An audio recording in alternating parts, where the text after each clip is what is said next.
अस्सलाम वालेकुम, good morning, सुबह बखैर। हुमा ने जो है वो बिन बताए मुझे लग रहा है छुट्टी कर लिया। मुझे भी यहाँ आके सरप्राइज़ मिला है, पता लगा है कि उनकी तबीयत कुछ नासाज है। Hopefully she will recover by tomorrow और हम दोनों कल आपके साथ मौजूद होंगे। खैर जनाब, बहुत कुछ हो रहा है, क्या क्या सोचें और क्या क्या बात करें। पता ही है आपको, एक तरफ लॉन्ग मार्च जारी है जिसमें अभी 3 मिनट पहले असद उमर साहब ने ट्वीट किए कि एक दिन का उसके स्केड्यूल में इजाफा हो गया है। सो मुझे ये लग रहा है कि शायद रोज़ाना की बुनियाद पर एक दिन बढ़ता जाएगा। कल हमने आपको बताया था ना कि 10 नवंबर को इन सब ने इस्लामाबाद पहुंचना है। अब ताज़ा स्केड्यूल के मुताबिक असद उमर साहब कह रहे हैं कि 10 को तो हम पहुंचेंगे, लेकिन पहुंचेंगे रावलपिंडी, और उसके बाद सारे मिलके हम 11 को पहुंचेंगे इस्लामाबाद। कल इमरान खान साहब भी ये कह चुके हैं कि मैं इस्लामाबाद पहुंच के कॉल दूंगा पूरे पाकिस्तान को कि वहां आ जाए। फिर उन्होंने इस सिलसिले में बहुत सारी पेशगोइयाँ भी की, पुलिस क्या करेगी, हम क्या करेंगे, वो सारा एक तवील सिलसिला है। आपको पता ही है वो दिन के मुख्तलिफ औकात कार में मुख्तलिफ इकसाम की तकारीर करते रहते हैं। किसी में वो गुस्से में नज़र आते हैं, किसी में वो अब अल्लाह का वास्ता देते हुए नज़र आते हैं। सो कल उन्होंने क्या बातें की हैं, आने वाले दिनों में उनके क्या प्लान है, ये भी हमने आपको बताना है। एट द सेम टाइम सुबह सुबह एक खबर मिली और वो खबर थी हमारे पाकिस्तानी स्क्वाड से मुताल्लिक कि फ़खर जमान जो है वो अनफिट हो गए हैं, एज इन वो डिक्लेयर्ड अनफिट हो गए हैं। पिछले मैच में आपको याद है उन्होंने ज़रा स्ट्रेच सा मारा था जिसके बाद वो अनकंफर्टेबल से नज़र आए थे, तो वो एक सीरियस इंजरी बन गई है। सो एटलीस्ट अगले मैच में यानी कि कल के मैच में वो नहीं शरीक होंगे। आज सेशन भी हुआ हमारा, प्रैक्टिस सेशन, जिसमें पाकिस्तानी खिलाड़ियों ने खूब जमकर प्रैक्टिस की। चले ठीक है, हम मतलब तसल्ली रखते हैं कि जम के प्रैक्टिस की, लेकिन मोस्ट लाइकली आज जो दोपहर 1 बजे मैच होगा ना बांग्लादेश वर्सेस इंडिया, उसमें हमारा फेट तकरीबन सील हो जाएगा। बहुत कुछ वैसे है भी नहीं हमारे लिए बचा। हमें उम्मीद चले अच्छे की रखनी चाहिए, लेकिन at the same time Bangladesh आपको पता है हल्की टीम है एज़ कम्पेयर टू इंडिया, और वो शायद सॉर्ट ऑफ मेंटली सरेंडर भी कर चुके हैं। उनके खिलाड़ियों की प्रेस कॉन्फ्रेंस भी आपने अगर सुनी हो। सो अगर इंडिया ये जीत जाता है मैच, अनलेस एंड अनटिल कोई अपसेट हो जाए और बांग्लादेश जीत जाए, अगर इंडिया ये जीत जाता है तो पाकिस्तान का सफ़र तकरीबन इख्तिताम पजीर हो जाएगा। हमारा जो वो फेट है ना वो सील हो जाएगा। सो वो भी हम आपको बताएंगे।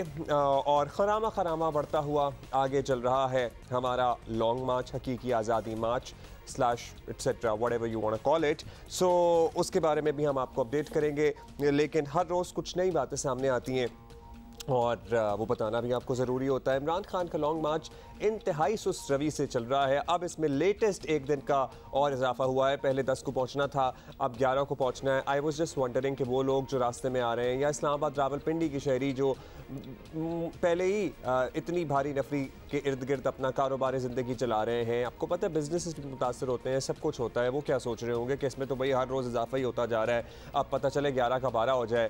खैर लॉन्ग मार्च का खर्चा कितना है ये भी बड़ा अहम सवाल है और इस सवाल पे बात होनी चाहिए। एक दिन का लॉन्ग मार्च का 43 लाख रुपए का खर्चा आ रहा है तकरीबन, वैसे आई थिंक के ज़्यादा ही होगा। एक तासुर ये भी है कि इमरान खान इस्लामाबाद में ड्यूटी पर मौजूद सिक्योरिटी एहलकारों को थकाना चाहते हैं।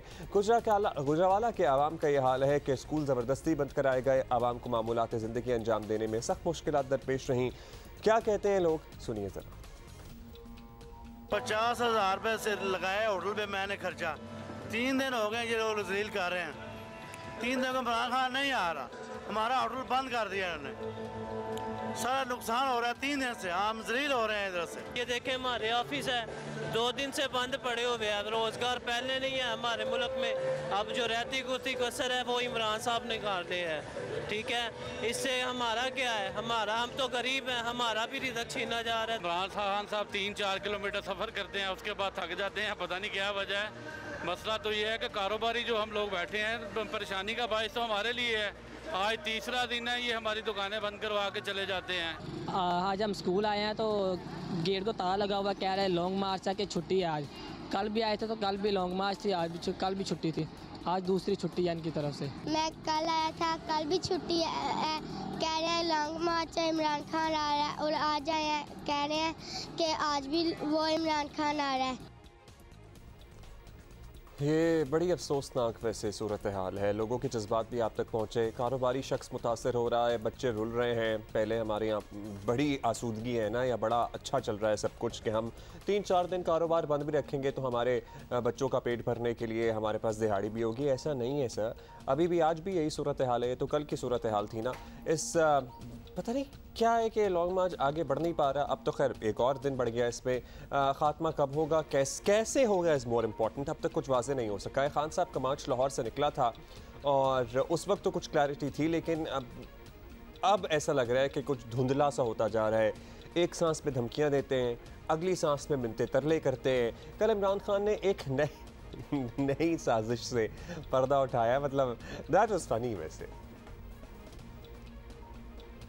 ये जो लंदन में बैठा हुआ भगोड़ा है और इस मुल्क की सबसे बड़ी बीमारी जरदारी, ये दोनों डाकू मिलके कोशिश कर रहे हैं कि पाकिस्तान की सबसे बड़ी जमात उसको मुल्क की इस्टेब्लिशमेंट के खिलाफ खड़ा करे, इस्टेब्लिशमेंट को, फौज को बड़ी जमात के खिलाफ खड़ा करे। ये साजिश है।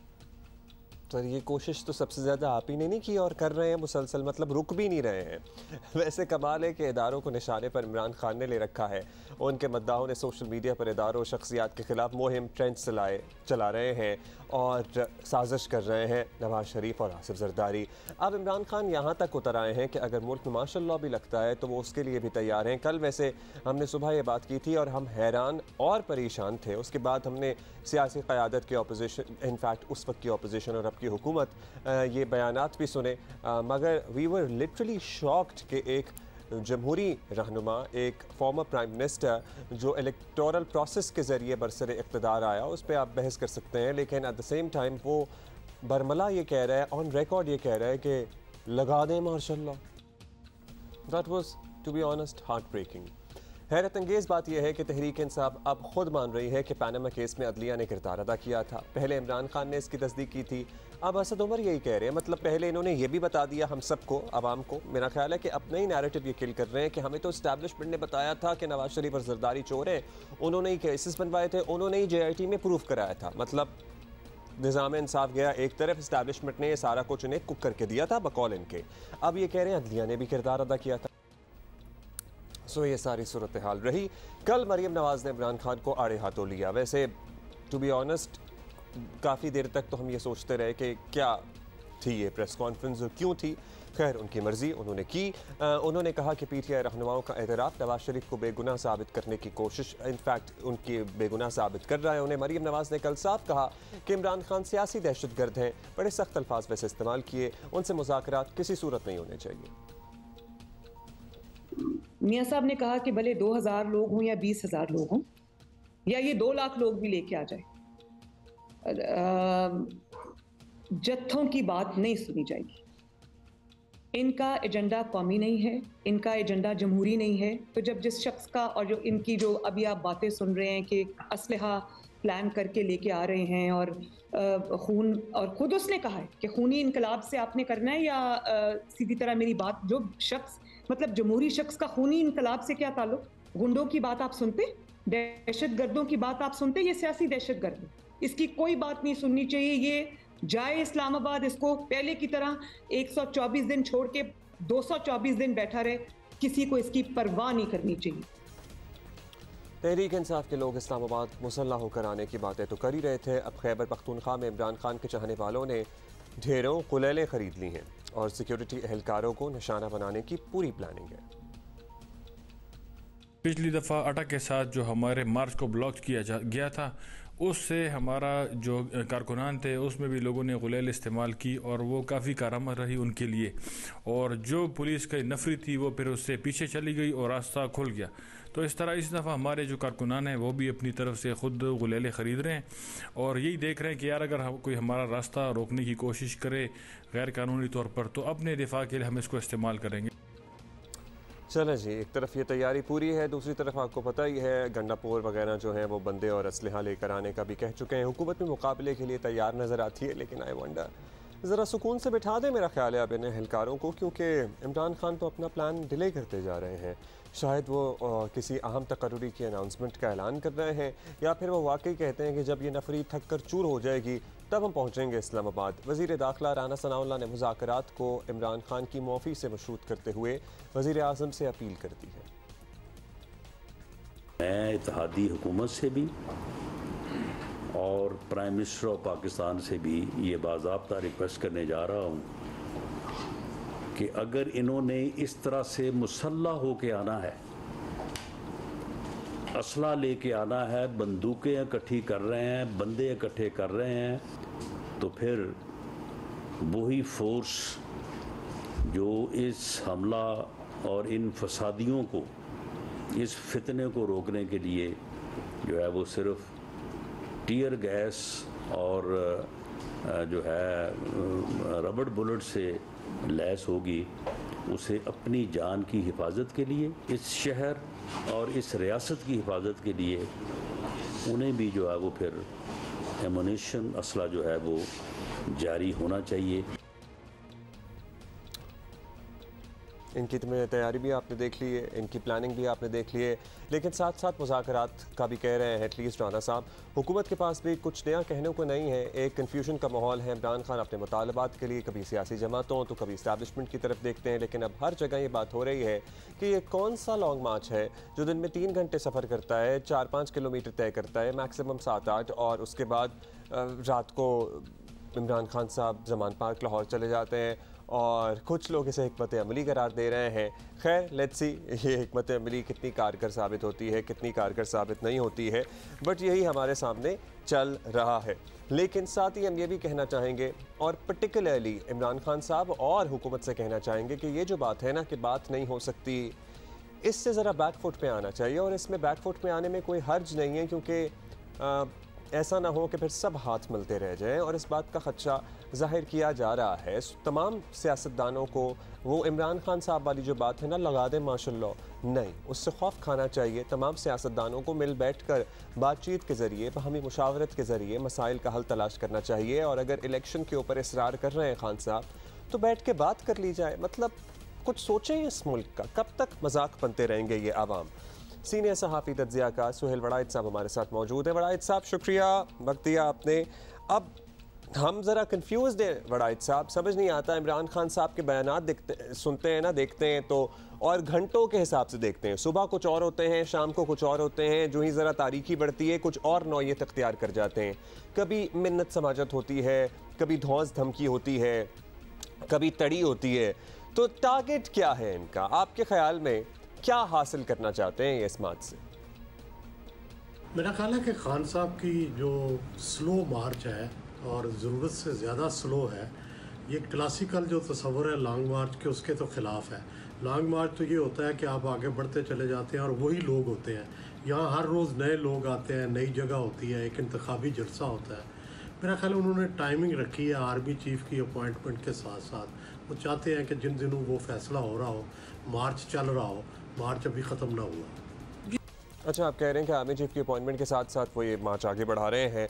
अब बड़ा सा सामने नजर आने वाले हालात के बावजूद एक और चीज़ भी नोट की जा रही है, वो ये कि खान साहब और उनके साथियों का कॉन्फिडेंस है कि वो करप्शन के बयानिए के पीछे वाले किरदारों का नाम खुद ले रहे हैं और ख़ुद बता रहे हैं कि हमें तो इस्टेब्लिशमेंट ने कहा था। मतलब ये करप्ट हैं या नहीं हमें नहीं पता, हमें तो इस्टेब्लिशमेंट ने कहा था, और इस्टेब्लिशमेंट ने इनके अपने लोगों को और इनके अपने घर वालों के बारे में भी कहा था। आई वंडर उसके बारे में बात नहीं कर रहे, लेकिन उनको जो इस्टेब्लिशमेंट ने करार दिया वो ये मान के आवाम को बेचना शुरू हो गए। क्या ख्याल है आपका, इतना यकीन है इन्हें अपनी पॉपुलैरिटी पे कि इनके फैंस को कोई फ़र्क नहीं पड़ता कि ये कहते रहेंगे कि भाई ये तो हमें इसने कहा था करप्ट है, ये तो हमें चीफ जस्टिस या उस वक्त के किसी सिटिंग जज ने कहा था कि आप हमारे पास आ जाएं। What do you think?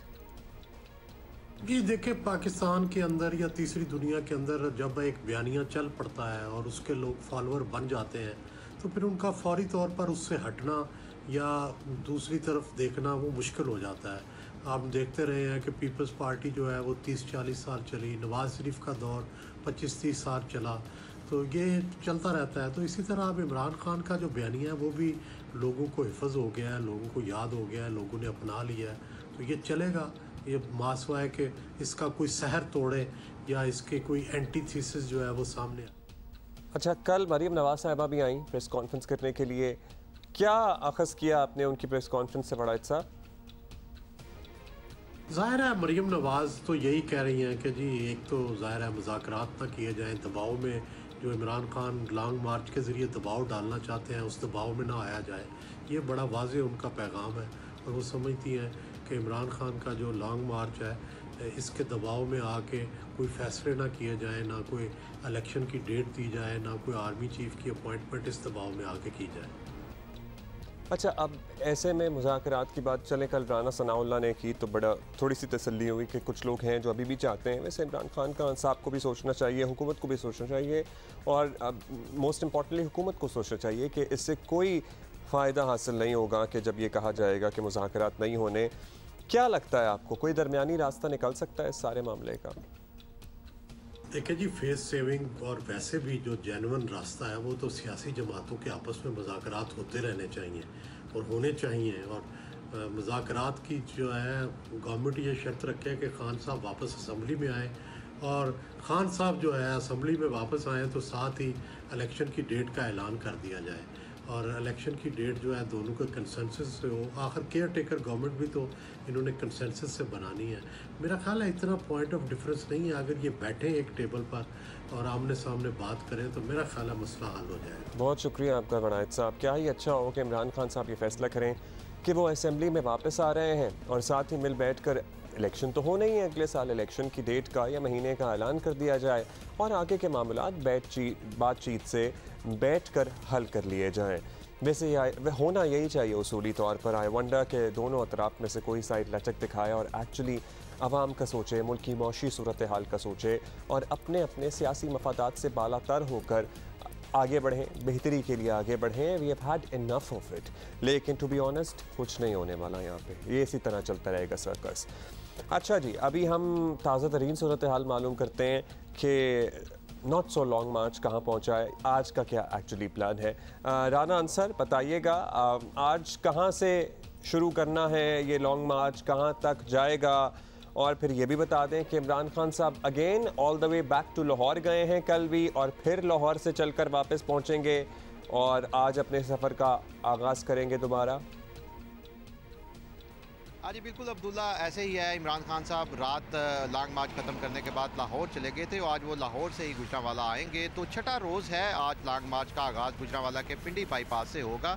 Pindi bypass से चलने के बाद ये काफ़िला जो है वो डीसी कॉलोनी के सामने से गुजरता हुआ रावाली पहुँचेगा, जहाँ इस्तकबालिया कैंप लगा हुआ है। इमरान खान साहब यहाँ कारकुनों से खिताब करेंगे, और इससे आगे गखड़ मंडी टाउन है, वहाँ आखिरी और दूसरा इस्तकबालिया कैंप है। वहाँ खिताब करने के बाद आज का जो सफ़र है लॉन्ग मार्च का वो भी ख़त्म हो जाएगा, और वापस जो अभी तक शेड्यूल है इमरान खान साहब आज रात को भी वापस लाहौर ही जाएंगे। तो यहाँ लॉन्ग मार्च की तैयारियाँ की जा रही हैं। इस्तकबालिया कैंपों में अभी तक कारकुन तो जमा होना शुरू नहीं हुए, अलबत्ता जो इंतजामात करने वाले इनके लोग हैं, जो कारकुन हैं, वो यहाँ पर हमें नज़र आ रहे हैं। लेकिन आज मैं बताता चलूँ अब्दुल्ला, कल भी हमने बताया था कि जीटी रोड पर जहाँ जहाँ लॉन्ग मार्च होता है वहाँ तालीमी इदारे, वो प्राइवेट हों या सरकारी तालीमी इदारे हों, उनको बंद कर दिया जाता है। तो आज भी ये जो लॉन्ग मार्च का रूट है पिंडी बाईपास से गखड़ मंडी तक और दूसरा सियालकोट बाईपास तक, यहाँ पर जो तालीमी इदारे हैं उनको बंद करने का नोटिफिकेशन जारी किया गया है। और साथ ही मैं ये भी बता दूँ कि जीटी रोड, ये जो लाहौर से जाने वाला जीटी रोड है, इस पर जब लॉन्ग मार्च या इस तरह की कोई एक्टिविटी चल रही होती है, कोई प्रोटेस्ट हो रहा होता है, तो सूरत हाल ये है कि पूरी लाहौर से जो रावलपिंडी जाने वाली जो ट्रैफिक है, हज़ारों की तादाद में गाड़ियाँ, लोग यहाँ पर सफ़र करते हैं, वो सारे जो है वो परेशान होते हैं, उन्हें मुश्किलात का सामना करना होता है कि क्योंकि जीटी रोड पर जहाँ भी एक जगह से उसको बंद कर दिया जाएगा तो पूरे जीटी रोड पर ट्रैफिक जो है मुतासर हो जाती है। मोटरवे पुलिस या हमारी जो हाईवे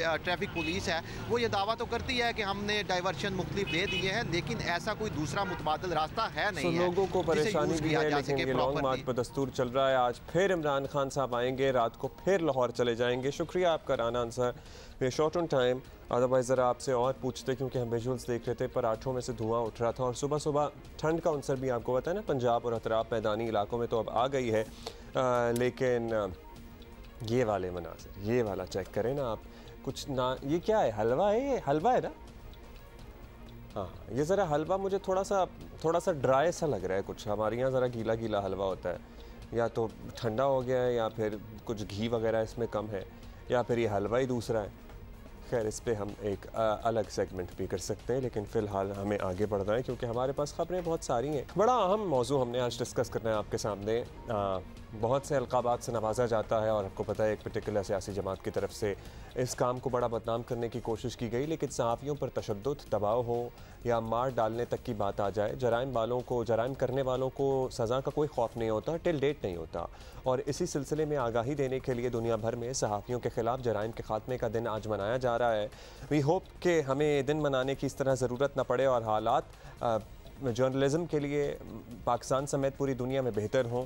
और फ्रीडम नेटवर्क की हालिया रिपोर्ट में बताया गया है कि 2012 से 2022 के दरमियान 53 पाकिस्तानी सहाफ़ियों को कत्ल किया गया। इंतहाई तशवीशनाक बात यह है कि सिर्फ 2 मुजरिमों को सज़ा हुई है, मतलब 53 कत्ल हो गए, सज़ा सिर्फ 2 को हुई है।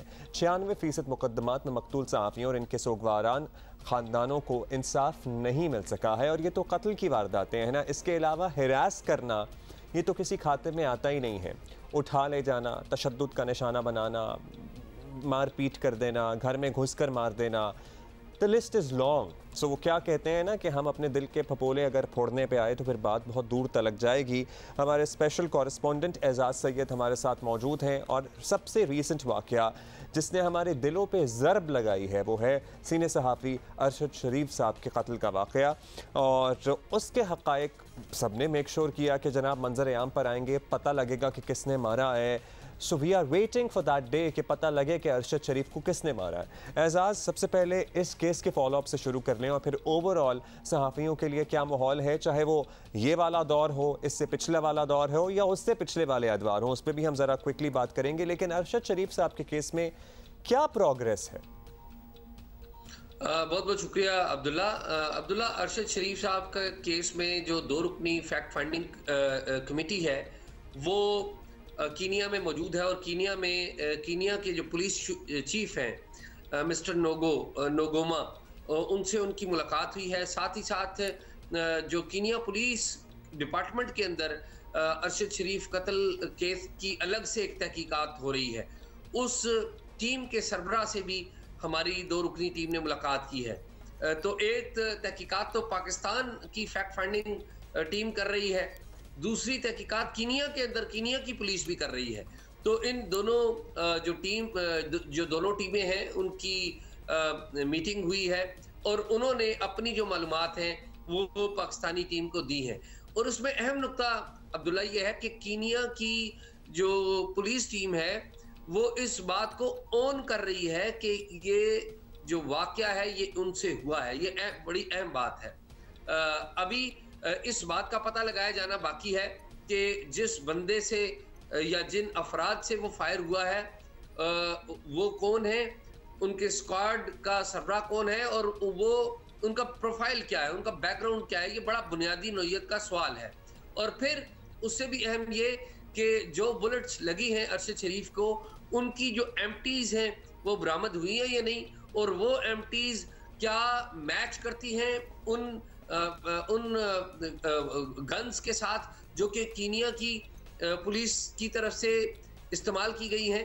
तो ये 3 बुनियादी सवाल हैं जिनका पता लग गया तो पता चल जाएगा कि एग्जैक्टली सिचुएशन क्या थी, अरशद शरीफ का कत्ल किसने किया या उसके बैकग्राउंड में क्या। लेकिन एजाज़, आपको पता है कीनियन पुलिस की रेपुटेशन बहुत अच्छी नहीं है और इससे पहले भी इंटरनेशनल मीडिया पे रिपोर्ट होती रही हैं ये चीज़ें कि people can be hired to kill somebody in Kenya very easily, including the officials. So अगर वो गोलियां साबित भी हो जाएं तो इसका बैकग्राउंड चेक भी तो होना चाहिए ना कि ठीक है, अगर पुलिस एहलकारों ने गोलियां चलाईं तो क्या ये वाकई मिस्टेकन आइडेंटिटी का वाकया था या कुछ और थे मुहर्रिकात? मुख्तसर रखिएगा प्लीज जरा।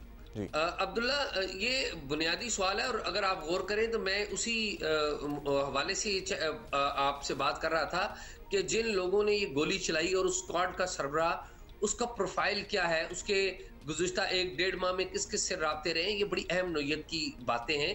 इनके ऊपर तहकीकात होनी चाहिए और जब तक इन सवालों के जवाब नहीं मिलेंगे लोग मुतमिन नहीं होंगे। और अब्दुल्ला, क्विकली एक राउंड अप आपको दे दूं कि फेडरल गवर्नमेंट ने एक commission, 1 man commission justice retired Abdul Shakoor की सरबराही में लगाया है, जिसको अरशद शरीफ की फैमिली ने रिजेक्ट कर दिया है। तो अब जो बॉल है वो गवर्नमेंट की कोर्ट में है और देखना ये है कि गवर्नमेंट रिकॉन्स्टिट्यूट करती है उस कमीशन को या नहीं।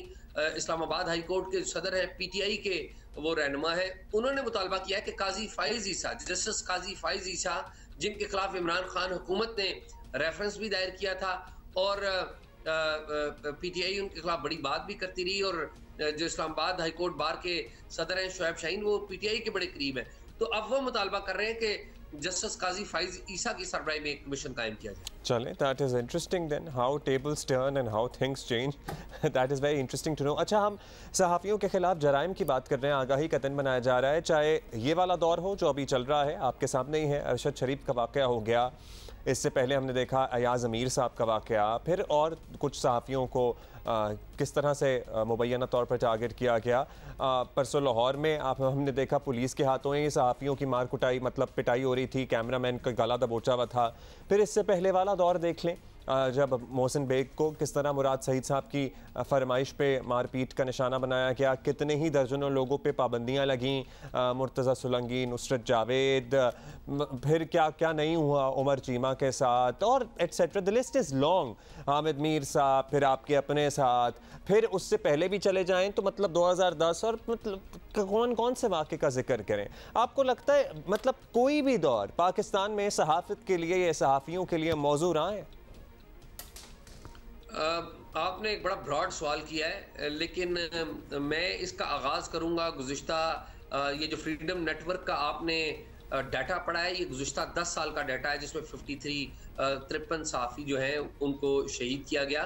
लेकिन मैं इस कहानी का आगाज़ करूंगा साल 2004 से, जब ट्राइबल एरिया के एक सहाफ़ी हयातुल्लाह खान को बेईमाना तौर पर कत्ल कर दिया गया और कोई उनका पुसाने हाल नहीं था, उनकी फैमिली को भी निशाना बनाया गया।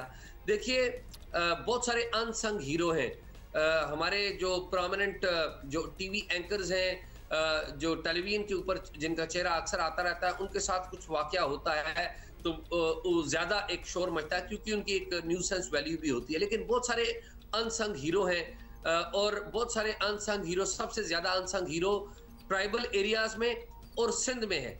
अगर आप जायजा लें कि सबसे ज्यादा किन जगहों पर हालात खराब हैं सहाफियों के, तो सबसे ज्यादा बुरी हालत सिंध के अंदर है और ट्राइबल एरियाज केपी के इलाकों के अंदर सहाफियों की हालात बहुत खराब हैं।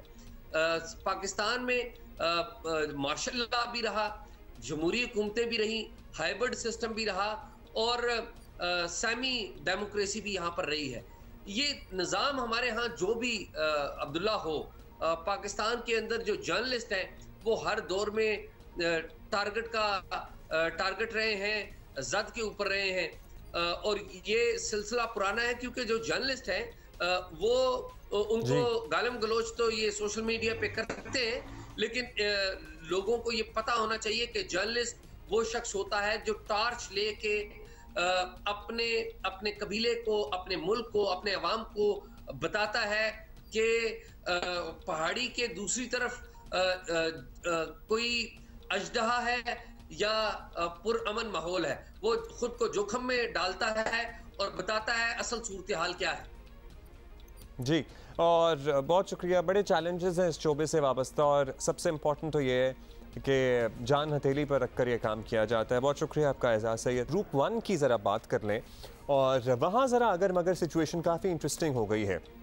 वैसे ओवरऑल आपको पता है ना, पाकिस्तान टीम के आगे जाने के चांसेस कम हो जाए तो हमारा जनरली इंटरेस्ट कम हो जाता है, लेकिन ऑल दोज क्रिकेट लवर्स जिनको वैसे ही क्रिकेट पसंद है वो यकीनन ये बता दें उनके लिए कि ग्रुप 1 में अहम तरीन मैच में इंग्लैंड ने नाकाबिले शिकस्त रहने वाली टीम न्यूजीलैंड को 20 रन से एक्चुअली हराया। और इस वक्त सीन ये है कि ऑस्ट्रेलिया, न्यूजीलैंड और इंग्लैंड के 5-5 पॉइंट्स हैं, और इन तीनों टीमों का एक एक मैच अभी बाकी है। सो अब फैसला होना है मोस्ट लाइकली रन रेट के एतबार से, और रन रेट के एतबार से न्यूजीलैंड सबसे आगे है, दूसरे नंबर पर इंग्लैंड है, तीसरे नंबर पर दिफाई चैंपियन ऑस्ट्रेलिया है, और अब तक कोई भी टीम सेमीफाइनल के लिए क्वालिफाई नहीं कर सकी है। तीनों टीमों को सेमीफाइनल में जाने के लिए ना सिर्फ अपना आखिरी मैच जीतना है, बल्कि अपना रन रेट भी बेहतर करना है, क्योंकि पॉइंट्स बराबर होने की जरूरत में फिर रन रेट की बुनियाद पर ही हमने आपको बताए फैसला होगा।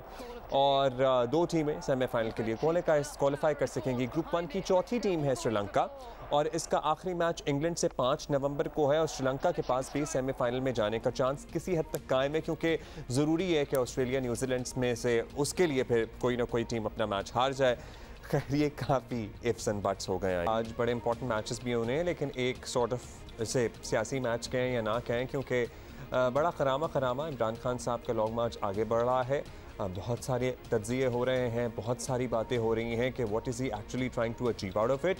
पिछले घंटे में सुहेल वड़ाइच साहब हमारे साथ मौजूद थे। उन्होंने कहा था कि भाई जब तक नए आर्मी चीफ की अनाउंसमेंट नहीं होती शायद ये मार्च चलता ही रहे, लेकिन आज सुबह ही हमने देखा कि एटलीस्ट इसमें कल कुछ दिनों का इजाफा हुआ था, फिर आज एक और दिन का इजाफा हो गया, यानी अब 10 को नहीं पहुंचेगा, अब 11 को एक्चुअली 11 नवंबर को ये मार्च इस्लामाबाद पहुंचेगा। 10 तक ये पिंडी ही पहुंचेंगे और चंद किलोमीटर का फासला ही हर रोज़ तय करते हैं। So it is unlikely any other long march जो पहले होते रहे, लेकिन इमरान खान साहब की अपनी स्ट्रैटेजी होती है। सो क्या टारगेट्स हैं इनके, एक्चुअली क्या अचीव करना चाहते हैं, और दोनों तरफ से इस ढिटाई का इज़हार जो किया जा रहा है कि बात नहीं होगी, कुछ नहीं होगा, ये अल्टीमेटली पाकिस्तान को क्या नुकसान पहुंचा सकती है चीज़, इसी पे हम बात करते हैं। मज़हर अब्बास साहब हमारे साथ मौजूद हैं। मज़हर साहब गुड मॉर्निंग। मज़हर साहब आज जो अहम दिन है और सहाफ़ियों के ख़िलाफ़ जो जराइम किए जाते हैं उसके ख़िलाफ़ आगाही का दिन भी मनाया जा रहा है। We will have your comment on that letter, but पहले ज़रा पॉलिटिकल सिचुएशन की बात कर लेते हैं।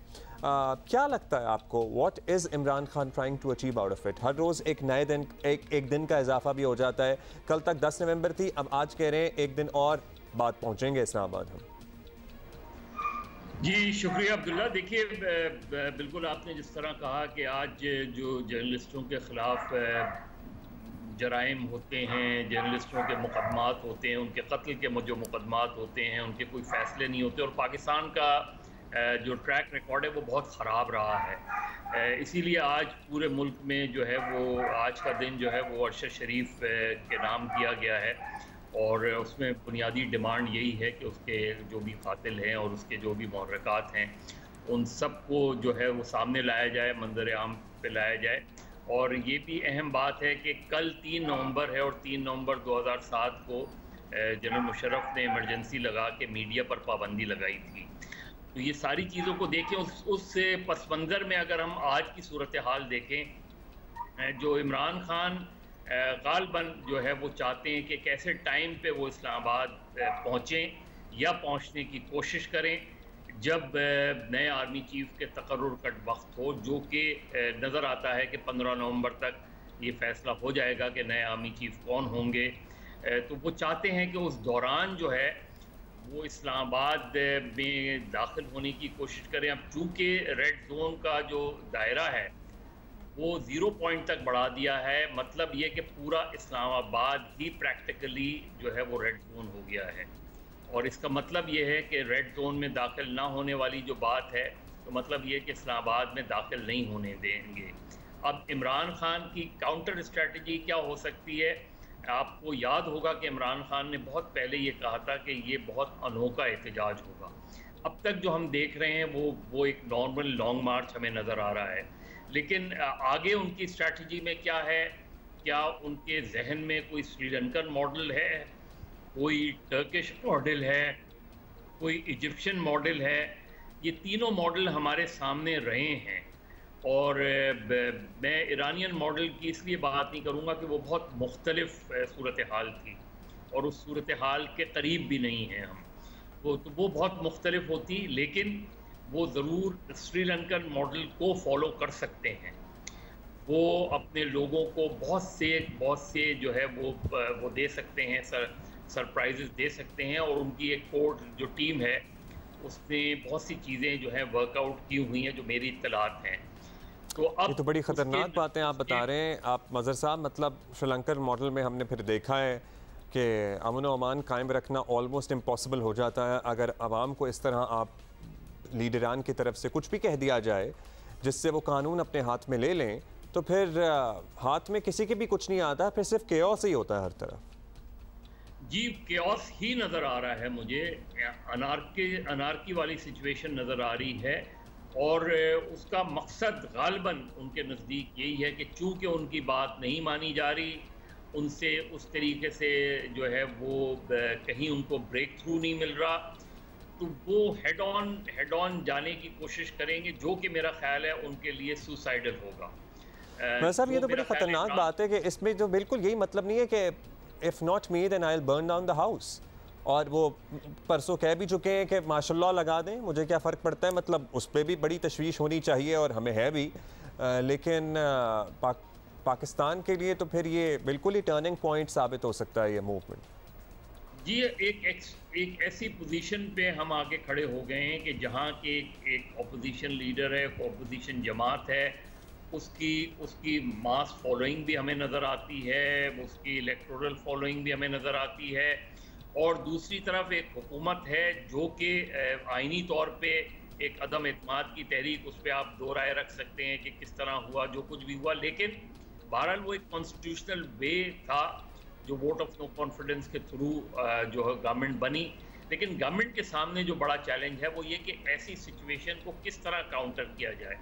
जो राना सनाउल्लाह इंटीरियर मिनिस्टर हैं, उनके एक्शन तो कम, लेकिन उनकी जो बातें हैं वो हुकूमत को ज़्यादा डैमेज करती हैं।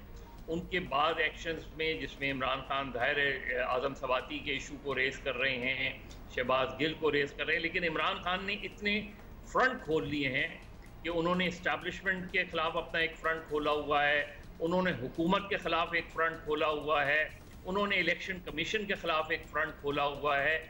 कोई भी पॉलिटिकल मूवमेंट जो होती हैं पाकिस्तान में रही हैं, वो इतने फ्रंट नहीं खोल लेती हैं एक साथ। अच्छा, आप एक तरफ कह रहे हैं साहब कि इमरान खान साहब हेड ऑन के लिए तैयार हैं और वो कुछ भी कह सकते हैं, अगर लोग उनके साथ जमा हो जाएं तो वो उन्हें कोई भी ऑर्डर दे सकते हैं, क्योंकि फवाद चौधरी इससे पहले भी कह चुके हैं कि लोग पीटीपी पे हमला करें तो लोग होते हैं, तो हम क्या करेंगे, हम कैसे रोकेंगे। हुकूमत भी दूसरी तरफ कहती है, मरीम नवाज साहिबा की आप बातें सुन लें, गुफ्तगू सुन लें, कोई बात नहीं होनी चाहिए, अल्टीमेटली पाकिस्तान का ही नुकसान होगा। आपको नहीं लगता कि दोनों अतराफ को, हुकूमत को भी बात करनी चाहिए, बिठाना चाहिए, इंगेज करना चाहिए? यही मैं कह रहा हूँ कि देखिए, जो गवर्नमेंट्स होती हैं वो एक फलदार दरख्त की मानंद होती हैं जो झुकता है। हुकूमतें जो हैं वो गर्दन टेढ़ी नहीं करती, उनकी गर्दन में सरिया नहीं होना चाहिए, उधर झुकाव होता है, वो इंगेज करते हैं, क्योंकि अल्टीमेटली जो भी सिचुएशन इस तरह की बनेगी वो कोई विनर नहीं होंगे, वो लूज़र ही होंगे। तो ये बातें करना कि गुफ्तगू नहीं होनी चाहिए, बात नहीं होनी चाहिए, एक फितना है, फसाद है। अब ऑपोजिशन के पास बहुत सी एडवांटेजेस होती हैं, वो कुछ भी कह सकते हैं, जिस तरह वो कहते हैं ये चोर हैं, डाकू हैं। अब वो जिस एक्सट्रीम पे जा रहे हैं, वो अब सुप्रीम कोर्ट के बारे में भी उनकी आहिस्ता आहिस्ता टोन में थोड़ी सी सख्ती आती जा रही है।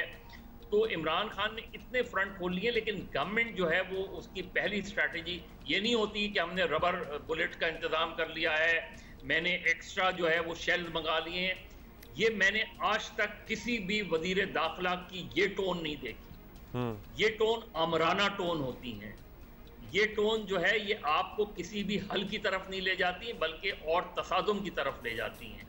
हुकूमत की ज़बान नहीं हुआ करती, अपोजिशन ये ज़बान इस्तेमाल करती रही है माजी में भी और अब भी। तो अपोजिशन की अपनी ज़बान होती है, लेकिन हुकूमत जो है वो उसकी पूरी कोशिश होती है कि सिचुएशंस को काम रखें, कूल डाउन करें, इंगेज करें, नेगोशिएट करें। चाहे आप इमरान खान या किसी भी तरफ से जवाब कुछ भी आए, लेकिन हुकूमत की पहली ऑफ़र ये होती है कि आइए मुज़ाकरात करते हैं, बैठते हैं, लेकिन उसके साथ आप ये नहीं जोड़ते कि पहले तुम फसाद ख़त्म करो, पहले तुम इंतशार ख़त्म करो, फिर तुमसे बात होगी। एक बहुत डिफरेंट, मुझे नहीं पता ये कमेटी जो उन्होंने बनाई है ये किस काम की, ये क्या ओवरसाइट कर रही है। वो कमेटी का अनाउंसमेंट होता है 3 घंटे बाद, फिर मरियम औरंगजेब आके कह देती हैं कोई बात नहीं हो सकती, फिर आपको पता ही है नवाज शरीफ साहब का ट्वीट भी और कल की मरियम की गुफ्तगू भी। सो हम तो यही यहाँ पे इनकरेज कर रहे हैं कि हुकूमत बात करे, बिठाए, क्योंकि पाकिस्तान के मफाद में यही है कि इमरान खान साहब भी असम्बलियों में वापस आएँ, और इलेक्शन तो होने ही है, इलेक्शन की डेट जल्द या बदेर अनाउंस होनी है ना, इलेक्शन की डेट पे बात हो जाए।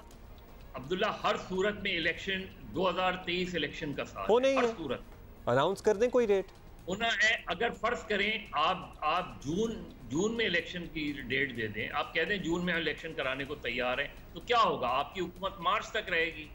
मार्च में कहीं ना कहीं आप पॉलिटिकल लूज नहीं करेंगे, आप गेन ही करेंगे। लेकिन गवर्नमेंट की प्रॉब्लम यह है कि गवर्नमेंट जो है या उनकी जो पॉलिटिकल अलायंस है, जो अलायंस हैं उनकी इस वक्त सिचुएशन ये है कि उनके पास गवर्नमेंट है, पॉलिटिकल स्ट्रैटेजी नज़र नहीं आती। अगर वो जल्द इलेक्शन कराएंगे तो उन्हें लगता ये है कि वो इलेक्शन हार जाएंगे, वो इसलिए शायद उनको ये खौफ है। लेकिन आगे अगर देखें कि फ़र्ज़ करें आप अगस्त तक ही खींच लेते हैं, तो अगस्त में आप क्या इनकलाब ले आएंगे, कौन सा इनकलाब ले आएंगे? मेरा ख्याल है कि जो पॉलिटिकल पार्टीज़ हैं जिसमें जो है वो पीपल्स पार्टी, मुस्लिम लीग नून, ANP, JUI, BNP, ये सारी पार्टीज़ हैं जिनके सालों जो है वो सियासत में गुजरे हैं। साहब, एक काउंटर नैरेटिव ये हो सकता है कि इमरान खान साहब का आपको पता ही है क्या रवैया रहा है, और जो उनके बयानात हैं वो भी सामने, उन्होंने भी इस हद तक पुश कर दिया है कि गवर्नमेंट कहती है कि हमने बात करनी ही नहीं है, सुननी ही नहीं है। मतलब दोनों तरफ से ही कंट्रीब्यूशन है इस नहज तक पहुंचने में। देखिए हुकूमत, मैं फिर ये कहूँगा अब्दुल्ला, देखिए बड़े दिल का मुजाहरा करें। देखिए इससे ज़्यादा वर्स्ट सिचुएशन थी 1977 में, जब लोग कई सौ लोग मार दिए गए थे सड़कों पे। उसके बावजूद भी हुकूमत ने मुज़ाकरात की दावत दी और मुज़ाकरात हुए, वो मुआहिदा भी हो गया था। लेकिन उस वक्त की जो रियासती मशीनरी थी उसने जहन बना लिया था मार्शल लॉ लगाने का। लिहाजा जब उन्हें पता चला कि इनके नेगोशिएशन अपोजिशन और गवर्नमेंट के कामयाब हो गए हैं, तो उन्होंने उसी अगले दिन मार्शल लॉ लगा दिया।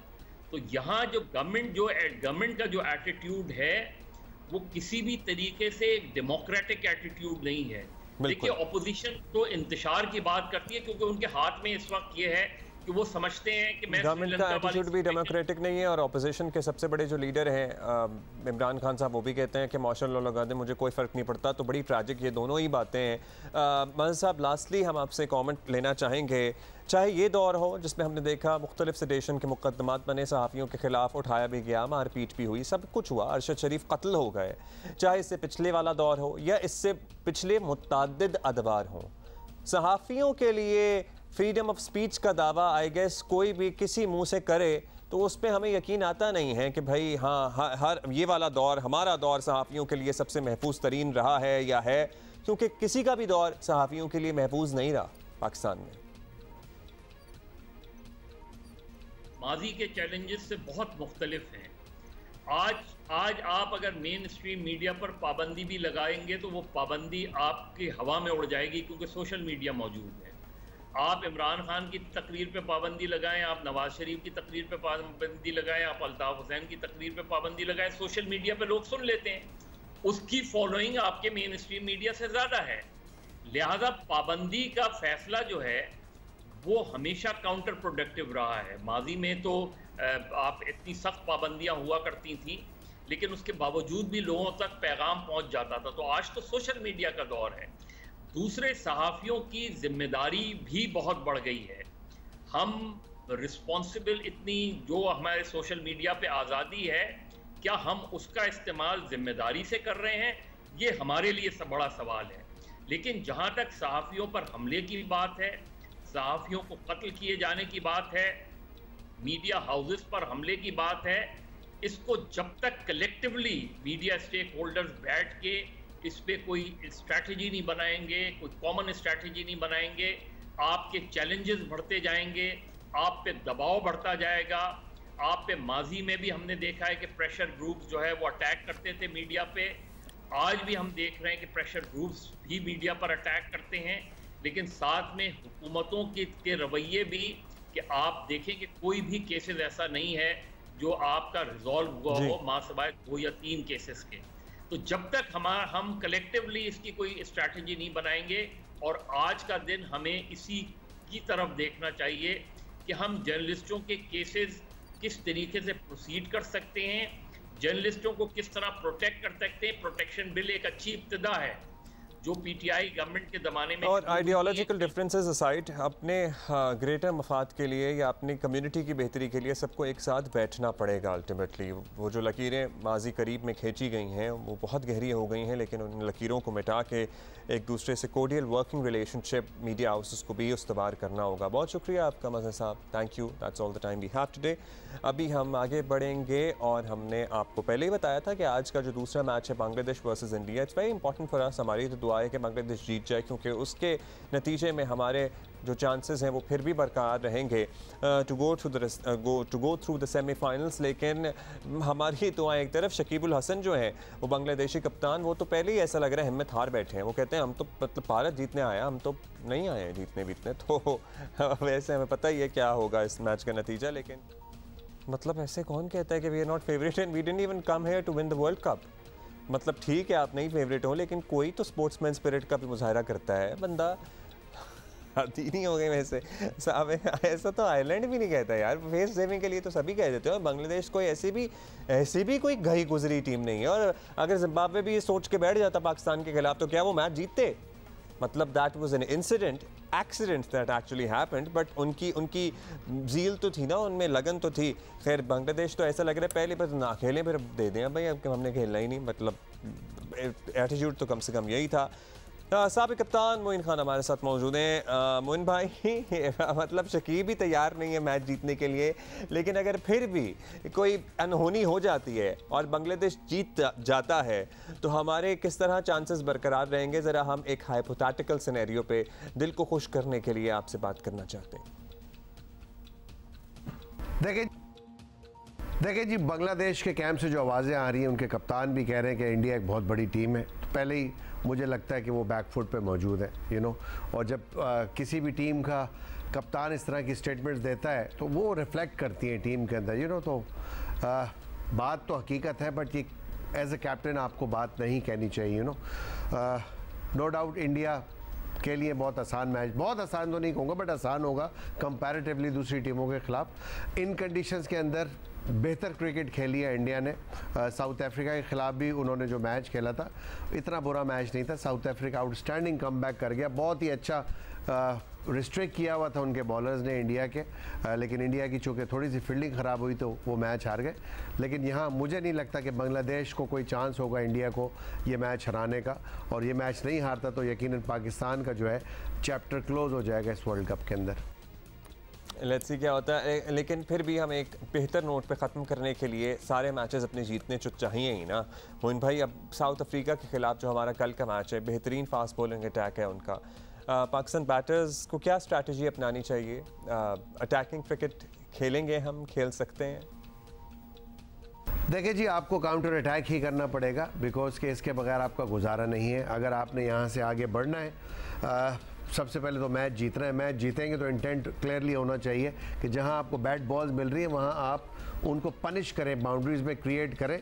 और अगर बहुत ही आउटस्टैंडिंग बॉलिंग हो रही है, जैसे हम कॉन्स्टेंटली कहते रहे, स्ट्राइक को रोटेट करना चाहिए। अभी तक पाकिस्तान की तरफ से हमने ये नहीं देखा बैट्समैनों ने स्ट्राइक रोटेट की हो या गेंद को पुराना करने की कोशिश की हो या अपनी जो बॉडी है उसको लूज़ करने की कोशिश की हो। आप running between the wickets run ले रहे हो ताकि आपको बॉल अच्छा नज़र आना शुरू हो जाए, आपकी बॉडी वार्म हो जाए, ये चीज़ नज़र नहीं आए। तो ये करना पड़ेगा। काउंटर अटैक तो इस क्रिकेट में नहीं करेंगे तो किस क्रिकेट में करेंगे? काउंटर अटैक तो मस्ट है। अगर काउंटर अटैक नहीं किया तो जो साउथ अफ्रीकन बॉलिंग है वो आप पे अटैक करके आपको बैकफुट पे ले आएगी। तो मेरा नहीं ख्याल कि फिर पाकिस्तान टीम अभी तक प्रेशर में जब गई है तो वापस कम बैक करना, अभी तक जो प्रीवियस मैचेस खेले हैं उसमें पाकिस्तान के लिए बहुत मुश्किल हुआ है। तो मुझे नहीं लगता कि यहाँ पे साउथ अफ्रीकन बॉलर उनको फिर उठने देंगे। ठीक है जी, बहुत शुक्रिया आपका मोइन भाई। और सुबह सुबह हमने आपको, खैर क्या ही बुरी खबर अब कहा जाए पाकिस्तान क्रिकेट टीम के लिए, फ़खर ज़मान बाय द वे अनफिट हो गए थे। सुबह सुबह अलसुबह हमें पता लगा था और डिक्लेयर्ड अनफिट हो गए थे। एटलीस्ट अगले मैच के लिए तो दस्तयाब नहीं होंगे, और आई डाउट कि इस वर्ल्ड कप में बाकी कोई मैच भी खेल सकेंगे। उनकी इंजरी जो है ना थोड़ी है सीरियस नौयत की। खैर उनकी जगह wicket keeper batter Mohammad Haris जो कि रिज़र्व खिलाड़ियों की फहरिस्त में शामिल हैं, उन्हें शामिल करने का ज़राए के मुताबिक फ़ैसला किया गया है। सो टीम मैनेजमेंट मज़ीद मुशावरत करेगी और जैसे ही मज़ीद मुशावरत मुकम्मल हो जाएगी, मोहम्मद हारिस आते हैं या नहीं आते हैं, इसका हतमी फ़ैसला हम आप तक पहुँचा देंगे। मसला जो पता नहीं कैसे हल होगा, कब हल होगा, पाकिस्तान के सबसे बड़े शहर में बढ़ते हुए क्राइम रेट और बढ़ते हुए स्ट्रीट क्राइम्स हर एक के लिए ख़तरे की घंटी बजा रहे हैं और कोई शहरी अपने आप को लिटरली स्ट्रीट क्रिमिनल से महफूज नहीं समझता। कराची में हर गुज़रते वक्त के साथ स्ट्रीट क्राइम में लिटरली इजाफा हो रहा है।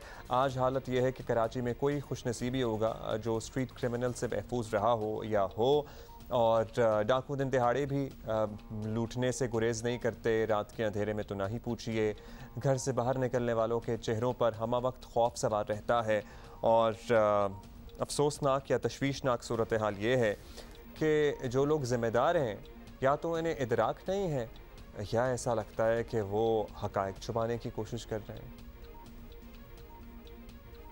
तो स्ट्रीट क्राइम है ये कराची का पुराना इशू है। आप उसको कंपेयर करें कि भाई कराची का क्राइम साथ रजिस्टर्ड यहाँ पे 82,000 लास्ट ईयर हुआ है, तो लाहौर का क्राइम लास्ट ईयर जो हुआ है वो 2,03,000 हुआ है। तो आप किसी भी तरह से कंपेयर करेंगे ना तो मतलब आपको कराची बेहतर नज़र आएगा। क्या ऐसी वजह सामने आती है, मुल्ज़मान पकड़े जाते हैं, कोर्ट में पेश किए जाते हैं, दोबारा से वो बाहर आ जाते हैं? हमारी तफ्तीश कहीं हद तक कमज़ोर है या कोई सिस्टम में की कोई ख़राबी है, क्या समझते हैं इस पर? जब आप तफ्तीश की बात करते हैं तो हम दोनों एंड पे काम कर रहे हैं और हम चाह रहे हैं कि गवर्नमेंट से सेपरेट कार्डर इन्वेस्टिगेशन का बनाएं, उसमें वो ऑफिसर्स जिनकी कैपेसिटी है उनको हम रखें और मज़ीद हम सिपाही लेवल के जो हमारी वैकेंसीज़ हैं उनको ड्रॉप करके हम चाहते हैं कि ऑफिसर लेवल की भर्ती हो, तो उससे ये कि वो भर्ती भी इन्वेस्टिगेशन ब्रांच में हो। इससे पहले एडिशनल आईजी जावेद आलम ओढो ने भी इस किस्म का बयान दिया था। आमतौर पर देखा गया है कि कराची के शहरी जराइम के इतने आदी हो चुके हैं कि अब लिटरली रिपोर्ट कराना भी शायद ज़रूरी नहीं समझते। अभी नित नए तरीक़ों की हम बात करें ना तो पिछले हफ्ते का वाक़या है कि हमारे एक साथी, हमारे कॉलीग बाइक पे जा रहे थे, एक और शख्स जिसकी बाइक अपेरेंटली ख़राब थी और उसने मदद मांगी कि भाई ये मेरी बाइक टो कर दें, साथ में मैं ज़रा करीब तक मैकेनिक तक ले जाऊंगा। उन्होंने कहा कि भाई मेरे से होगी नहीं, और फिर उसने कहा कोई बात नहीं, आपसे नहीं होगी तो आप मेरी बाइक पे बैठ जाएं, जो कि ज़रा नाकारा सी थी, और मैं आपकी बाइक पे बैठ जाता हूँ और आप टो कर दें, मतलब मैं टो कर लूँगा अपनी ही बाइक आपकी बाइक पे बैठ के। सो क्या करता है इंसान, क्या ना करता। उन्होंने अच्छे दिल का मुजाहरा करते हुए इंसानियत की खिदमत और फलाह के लिए ये कदम उठा लिया और इस तरह टो करते हुए आगे चले गए। एक मौके पे महसूस किया कि ज़रा स्पीड तेज़ हो गई है पीछे से जो टो की जा रही है बाइक, और फिर अचानक से स्पीड स्लो हुई और पीछे मुड़ के देखा तो जो उनकी बाइक थी जिस पे वो शख्स सवार था जिसको मदद चाहिए थी, वो लेके बाइक रफू चक्कर हो चुका था। This is happening around us. So बेहतर है कि अपने काम से काम रखें। मतलब ये कहना तो नहीं चाहिए, लेकिन this is what is happening around अस। नेकी जैसे कहते हैं ना, गले पड़ जाना। फ़हीम सिद्दीकी, ब्यूरो चीफ, जियो न्यूज़ कराची, हमारे साथ मौजूद हैं। फ़हीम भाई बताइएगा, अब ये जो आईजी सिंध साहब कह रहे हैं कि इतनी सूरत हाल दिगरगू नहीं है जितनी हमें लग रही है, या शहरी हमारे इर्द गिर्द जो हमारे जानने वाले हैं, दोस्त हैं, रिश्तेदार हैं, शिकायत करते हुए नज़र आते हैं, हक़ाइक़ क्या है? आपके पास तो फैक्ट्स एंड फिगर्स और नंबर्स होंगे। स्ट्रीट क्राइम शहर में कुछ महीनों में बढ़ा है, कम हुआ है या स्टैग्नेंट है? देखिए, सबसे पहले तो मैं सिर्फ ये जानना चाहूँगा कि आईजी साहब ने यही कहा ना कि स्ट्रीट क्राइम बहुत पुराना मसला है। मैंने सही सुना ना? तो यही कह रहे थे ना भाई, जब पुराना मसला है, को हल करना भी तो कोई काम है ना, उन्हीं का काम है अपेरेंटली। ये तो सबसे पहले यही इनका एतराफ़ है कि कोई अगर नया जुर्म हो जाए और उसमें इजाफा हो और आप उसे कंट्रोल ना कर पा रहे हो तो चलो समझ में आता है कि यार आप इसको अभी समझ नहीं पा रहे। पुराना जुर्म है स्ट्रीट क्राइम। 90 की दिहाई में मोबाइल फोन आया, उससे पहले जुर्म को जो है राह चलते अगर किसी को लूट लिया जाता था तो वो रहज़नी कहलाता था। 90s में जो है मोबाइल फोन आया और मोबाइल फोन के आने के बाद मोबाइल फोन छीने जाने की वारदातों को स्ट्रीट क्राइम का नाम दिया गया। तो आज जनाब स्ट्रीट क्राइम तो 30-32 साल पुराना मसला बन चुका है। 30-32 सालों में आप इस मसले को हल नहीं कर सक रहे, आप स्ट्रीट क्राइम को रोक नहीं पा रहे, आप स्ट्रीट क्रिमिनल को नहीं पकड़ पा रहे, तो इससे बढ़कर एतराफ़ क्या हो सकता है कि आप नाकाम हैं? सबसे बड़ी बात। फिर ये मुख्तलिफ वक्तों में कह देना कि जनाब हम ये कर रहे हैं, हम वो कर रहे हैं, ये हमने बहुत सुना है, लेकिन हमें स्ट्रीट क्राइम कम होता नजर नहीं आता। आपने बिल्कुल ठीक कहा था अपने इंट्रो में कि कराची का शायद ही वो कोई खुशनसीब शहरी होगा जो ये कह दे कि मेरे साथ स्ट्रीट क्राइम की वारदात नहीं हुई। और कुछ तो ऐसे खुशनसीब भी होंगे जो ये कहेंगे कि मेरे साथ तो दर्जनों बार ये वारदात हो चुकी है। तो कराची के शहरियों से जब दर्जनों बार ये वारदात हो चुकी हो तो उसके बाद भी आप ये कहें कि जनाब ये पुराना मसला है, हल नहीं हुआ, तो इसमें आपका कसूर है, आपको मानना पड़ेगा। देखिए मैं आपको एक बहुत छोटी सी एक मिसाल दे देता हूँ, अपने साथ हुए स्ट्रीट क्राइम के ऊपर रख के छोटी सी मिसाल देता हूँ कि ये कितना ऑर्गेनाइज्ड क्राइम है। एक ट्रैफिक जैम में मेरे साथ वारदात हुई, मुझसे जो है मोबाइल फोन छीन लिए गए। मैंने पुलिस को कहा कि जनाब ये बंदे हैं, इनकी ये शनाख्त है, एक शख्स की हाइट बहुत ज्यादा है, इसको आप आसानी तलाश कर सकते हैं, इसे तलाश कर लीजिए। चंद घंटों में पुलिस जो है उस बंदों को उन दोनों को उन्होंने तलाश कर लिया, गिरफ्तार कर लिया, मुझे तस्वीरें भेजी, मैंने कहा यही है। उस बंदे ने उस वारदात के फौरन बाद मेरे मोबाइल फोन कहीं जो है वो बेच दिए थे, कहीं ले जाके दे दिए थे, जो वो करते हैं। पुलिस उस बंदे को तक पहुंची तो पता चला कि जनाब वो बंदा अवेलेबल नहीं है। थाने में उस शख्स के लिए चलकर एक सियासी जमात के कौमी असम्बली के उम्मीदवार आते हैं, पूछते हैं क्या मसला है, क्यों से तलाश कर रहे हो। उसे बताया जाता है जनाब इस तरह से फहीम साहब के साथ वारदात हुई, हम उसके मुलजिमान को तलाश कर रहे हैं। एक वाकया हो गया, जिन मुलजिमान को थाने में पुलिस ने बिठाया हुआ था, जिन्होंने वारदात की थी, उनके लिए एक मजहबी सियासी जमात की जेली तंजीम के ओहदेदार आते हैं, कहते हैं कि जनाब आपने इसको क्यों बिठाया हुआ, इसे छोड़ दीजिए। 2 जमातें हो गई। जब मुलजिमान को अदालत में पेश किया जाता है, मुझसे कहा जाता है शनाख्ती परेड के लिए चलिए, मैं शनाख्ती परेड के लिए जाता हूं, तो आईयू मुझसे कहता है आप जिस शख्स को शनाख्त करने जा रहे हैं ये इलाका दीर का रहने वाला है, वहाँ लश्कर इस्लाम का अमीर है, तो आप जरा सोच समझ के कीजिएगा। एक वाकया, 3 जमातें। ये तो मैं सिर्फ इस क्राइम के ऑर्गेनाइज होने के लिए आपको ये मिसाल दे रहा हूँ कि ये हाल है इस शहर का, कि इस शहर में स्ट्रीट क्राइम जो है वो बेसिकली अर्निंग का जरिया है, वो बेसिकली कमाई का जरिया है, वो बेसिकली फंडिंग का जरिया है। सियासी जमातों की भी फंडिंग इसी से होती है, मजहबी जमातों की फंडिंग भी इसी से होती है, इलाका गैर में काम करने वाली कालदम तंजीमों की फंडिंग भी इसी से होती है। तो कराची के शहरी उस फंडिंग का एक जरिया है। और चूंकि हमारे जो ये माशाल्लाह से पुलिस अफसरान हैं, जो हमारी दीगर कानून नाफिज करने वाले इदारे हैं, हमारी जो ये गवर्नमेंट्स हैं, इन्हें इस बात की कोई फिक्र नहीं है, उन्हें कोई फिक्र नहीं है कि जनाब वैसे फहीम जितना कॉम्प्लिकेटेड ये मामला, और आपने थैंक यू कि आपने इतने आसान अंदाज में हमें इतना कॉम्प्लिकेटेड मामला समझाया है, और हमारे ये चश्म कुशा जो इंकशाफात हैं हमें हैरान कर गए हैं कि किस तरह से ये सारा नेटवर्क और किस किस तरीके और किस किस फ़ायदे के लिए चलाया जा रहा है। मुझे बताएं तो फिर हम पुलिस को क्या मोरद इल्ज़ाम ठहराएं जब जो MNAs MPAs इनको जवाबदेह करते हैं अपने सामने, जब वही इस सारे मामले में मुलव्विस होंगे तो फिर पुलिस क्या करेगी नीचे? देखिए करना तो फिर भी पुलिस नहीं है ना, काम तो इन्हीं का है, इन्होंने ही करना है। लेकिन अब यही एक तरफ तो ये हो गया कि सियासी जमातें जो हैं स्ट्रीट क्राइम में कहीं ना कहीं इनका हमें हाथ नजर आ रहा है, दूसरी तरफ इनका जो सियासी रसूख है उसकी बुनियाद पर जो ट्रांसफर पोस्टिंग होती हैं, जो थाने बिकते हैं, उसकी बुनियाद पर भी जो शख्स आके बैठता है उसको कोई फिक्र नहीं है कि जनाब वो जो स्ट्रीट क्राइम को कम करे। अभी हाल में एक वाकया बड़ा मजे का हुआ, एक दुकानदार था, उसकी दुकान से जो है वो वारदात हुई, उसकी दुकान से 2 मोबाइल फोन भी छीन लिए गए। कुछ दिन उसने अपने आईफोन को जो है अपने ईमेल अकाउंट से जो है लिंक किया हुआ था। कुछ अरसे के बाद उसके ईमेल अकाउंट पे कुछ तस्वीरें आई, ये तस्वीरें थी एक अदद एयरप्लेन की, जिसमें वो जो कतर जा रहे थे, जाके उसका फोन यूज किया जी, और कतर पहुंच गए वो मुलजिमान मोबाइल फोन समेत। वो वाकया, वो तस्वीरें, वो सब कुछ भी डेटा जो है वो पुलिस को दिया जा चुका, आज तक उसमें कुछ नहीं हुआ। फिर एक और नई चीज, पिछले दिनों शायद आपने भी एक फुटेज देखी होगी, मुझे वो फुटेज देख के बहुत अफसोस भी हुआ था, मुझे वो बात नहीं कहनी चाहिए, लेकिन मैं इस बात को चूंकि अब मुझे सोशल मीडिया पे भी नजर आ रही है और लोग भी कहने लगे हैं कि देखें जब तक कराची का मसला हल नहीं हो सकता, जब तक आप यहाँ पे मुकामी पुलिस नहीं लाएंगे।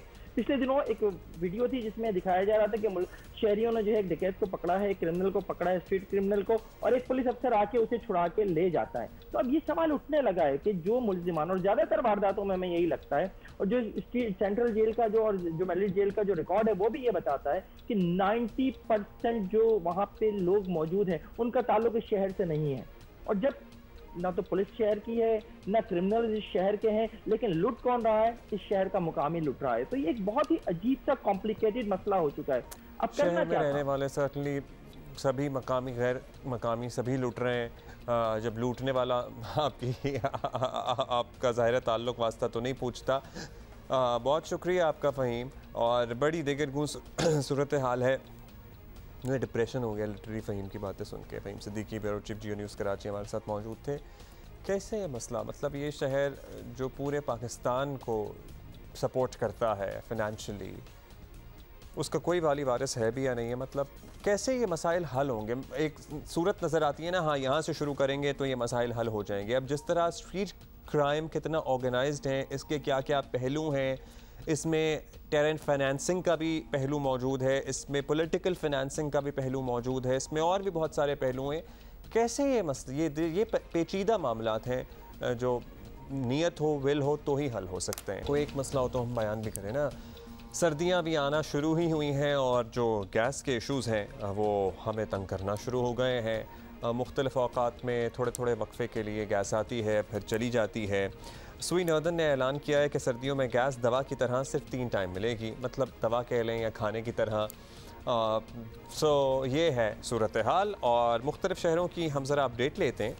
सबसे पहले हम चलते हैं कराची और अली इमरान सैयद से जानेंगे कि पर्टिकुलरली घरेलू सारिफीन और फिर इंडस्ट्री के सारिफीन कितनी मिल रही है गैस उन्हें। जी, मौसम सरमा की आमद है और ये एक्सपेक्टेशंस की जा रही है, खदशात हैं कि इस बार सूबे सिंध और बलूचिस्तान में जो गैस लोड शेडिंग का सिलसिला है वो ज़्यादा शिद्दत के साथ, पहले से कहीं ज़्यादा शिद्दत के साथ महसूस किया जाएगा। मुख्तलिफ इंडस्ट्रियल एरियाज़ हैं उसमें अभी से ही गैस किल्लत की रिपोर्ट्स आ रही हैं। जो सार्फिन है, घरेलू सार्फिन है, उन्हें मुश्किलात का सामना है। और इस हवाले से एक कमेटी कायम की गई थी सनतकारों के साथ, ज़ुबैर मोतीवाला भी उसमें मौजूद थे, सनतकार रहनुमा। उनका भी ये कहना है कि ये जो मौसम सरमा है वो कराची और सिंध में कहीं ज़्यादा शिद्दत के साथ होगी। साथ ही साथ उनका ये भी कहना है कि जो लोड शेडिंग हो रही है या जो इजाफा हो रहा है, गैस की किल्लत हर साल 8% बढ़ रही है अगर सिंध में, तो इसका ज़िम्मा भी वो गुज़िश्ता 2 हुकूमतों को करार देते हैं। और उनका ये कहना है कि जो गैस की तलाश के मंसूबे थे वो स्लो किए गए, LNG को फ़ौक़ियत दी गई, जिसके सबब ये हुआ कि जो गैस डिप्लीशन होती है रिजर्व में, कुएं में गैस कम होती है, वो नए आने वाले कुओं से जो गैस की पैदावार है उससे वो अभी हम लाहौर जाएंगे जल्दी से, वहाँ जवाद मलिक हमारा वेट कर रहे हैं। जवाद हमें बताएंगे कि लाहौर में घरेलू सारिफीन और इंडस्ट्री के क्या हालत है गैस की सप्लाई के हवाले से। जी बिल्कुल, अभी सर्दी तो आई नहीं है और मौसम इतना सर्द नहीं हुआ, टेम्परेचर इतना गिरा नहीं है, लेकिन हम देख रहे हैं कि लाहौर के जो छोटे बड़े इलाके हैं, दूर दराज इलाके हैं, जो गुंजान आबादी हैं, वहाँ पर हम देख रहे हैं कि लो प्रेशर की शिकायत अभी से सामने आ रही है। ख़ास तौर पर अंदरून शहर कर लें, हम देख रहे हैं कि ख़वातीन को दिन के वक्त जब नाश्ते का टाइम होता है, बच्चे स्कूल जा रहे होते हैं, उनके घर वाले दफ्तर जा रहे होते हैं, तो उस वक्त इंतहाई मुश्किल अभी से पेश आनी शुरू हो गई है। सुई नॉर्दर्न गैस कंपनी के senior general manager Jawad Naseem से हमारी कल बात हुई थी। उनका यही कहना था कि सिस्टम में इस वक्त जो हमारी मकामी ज़खायर से गैस आती है वो बहुत कम है और जो दरामदशुदा गैस थी वो बहुत महंगी है, हम उस मिकदार में, बड़ी मिकदार में नहीं मंगवा सकें। ये प्रेशर का जो मसला है ये पूरी सर्दियों में बरकरार रहेगा, 3 से 4 माह हमें खासी मुश्किल देखनी पड़ेगी। उन्होंने यही कहा है कि लोग LPG और मुतबादल फ्यूल का इंतज़ाम रखें, जब शदीद सर्दी होगी तो उन्हें अपना गैस का प्रेशर मुतबादल का इंतज़ाम तो मतलब करना ही पड़ेगा हम सबको, हम भी कर रहे हैं। शहाब उमर हमें क्वेटा से अपडेट कर रहे हैं। आज वादी क्वेटा में दर्जे हरारत में कमी आ रही है और मौसम सर्द होना शुरू हो गया है और ऐसे में शहर के मुख्तलिफ इलाकों में गैस सार्फिन को गैस प्रेशर में कमी और बाज़ इलाकों में गैस की लोड शेडिंग जैसे मसाइल का सामना करना पड़ रहा है। और ऐसे में शहर के बस्ती और जो नवाई इलाके हैं वहाँ पे घरेलू सार्फिन और कारोबारी सार्फिन को सुबह और रात के अवकात में उमूर खानादारी और तंदूर और होटल मालिकान को जो उनकी मुश्किलात हैं उसमें इजाफ़ा हुआ है। और बाज़ इलाकों में जो सार्फिन हैं वो मुतबादल के तौर पर LPG गैस सिलेंडर का इस्तेमाल शुरू कर दिया है। ताहम उनका कहना है कि इस महंगाई के दौर में उनके जो माशी बोझ है उसमें मज़ीद इजाफा हुआ है। और मौसम चूँकि सर्द हो रहा है, सुबह रात के औकात में जो सार्फिन हैं घरेलू वो गैस हीटर के भी इस्तेमाल करते हैं। ऐसे में सर्द मौसम में उनकी भी मुश्किलात में इजाफा हुआ है और उनका गैस हुक्काम और हुकूमत से यही मुतालबा है कि जो गैस के मसाले हैं उनको फौरी तौर पर हल किए जाएँ, क्योंकि आइंदा नवंबर और दिसंबर के महीने में ख़ास तौर पर यहाँ पे शदीद सर्दी पड़ती है और ऐसे में गैस हीटर के बगैर गुजारा मुश्किल हो जाता है। उनका मुतालबा है कि जो गैस का प्रेशर है या लोड शेडिंग है और इस जैसे जो मसाइल हैं उन्हें फौरी तौर पे हल किए जाएँ। जी बहुत शुक्रिया आपका शहाब उमर। अभी हमने जल्दी से सोचा कि प्रोग्राम तो एंड कर रहे हैं, लेकिन एक अच्छी खबर आपको बताते हैं जाते जाते। हमारा अपना बॉय शहरोज़ काशिफ जो पहाड़ों का शहज़ादा भी कहलाता है, ब्रॉड बॉय भी कहलाता है, इसने ट्विटर पर लिखा है कि Guinness book of world record ने बाज़ाब्ता इन्हें 2023 की लिस्ट में शामिल कर लिया है। क्योंकि कारनामे तो बहुत सारे हैं, लेकिन माउंट एवरेस्ट जो K2 सर करने वाले सबसे कम उम्र तरीन को पहमा होने का इन्हें एजाज़ हासिल है। So Shahroz, congratulations to you, to your family, to your friends, and certainly we are very very very proud of you. And that is it. कल मैं और हुमा दोनों आपसे मिलेंगे इंशाल्लाह। See you tomorrow.